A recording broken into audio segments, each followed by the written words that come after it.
Happy Monday, everybody. We are back in the studio today in the office. This isn't the studio, this is the office. Hard to tell.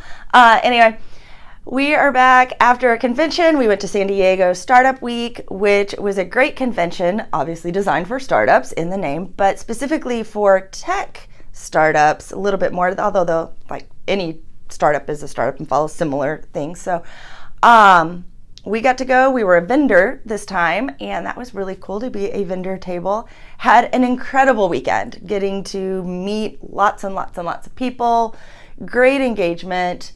And it was a really neat time for us to kind of get out there and say, hey, here's where we are, and start seeing in real time some of that interaction, because this was the first event where we actually had an iPad set up where we could do our email newsletter signups, or people would get the information to go ahead and book for their studio tour, that kind of thing. So we were getting more real time. We had the automation set up to where they got the right email. It was a little bit on the first night, like before we went in, like we were stressing.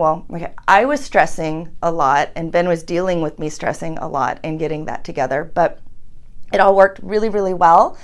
And actually already have some people booked, which is like, yay, really exciting.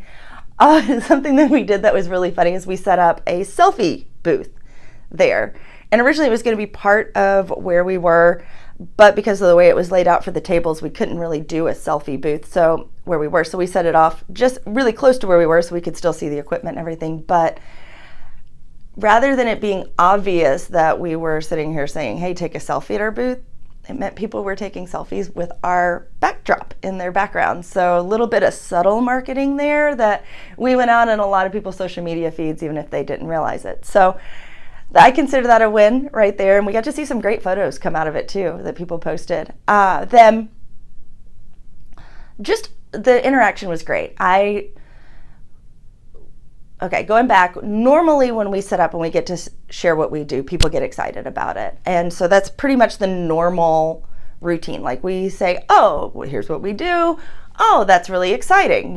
We get that. And the model is pretty simple. So I typically get fairly good feedback for the business model. But I had a couple of times that I actually had to defend it a little bit, which is good. It makes you stronger. But at the point, you're like, why aren't you cheering me on? Why aren't you excited? That's what you're supposed to do. That's how this conversation goes. I've had it like 100 times. But in that conflict times, that was like, oh, you're making me think. You're making me dig a little deeper for the reasoning, which is good. So I got to strengthen that quite a bit. But overall, really, really, really good response. Looking forward to what's going to come. We've got clients who have booked, so I am going to be following up with them today, as well as I'm going to be putting together a nice little list of things I have learned from doing craft fairs and vendor fairs for what makes you an engaging booth to visit. So be looking for that. It'll be one of our little freebies that we throw out there in a blog and all that. So that is it for today. I will be back in the office tomorrow, so there will be a vlog again tomorrow. I will see you then.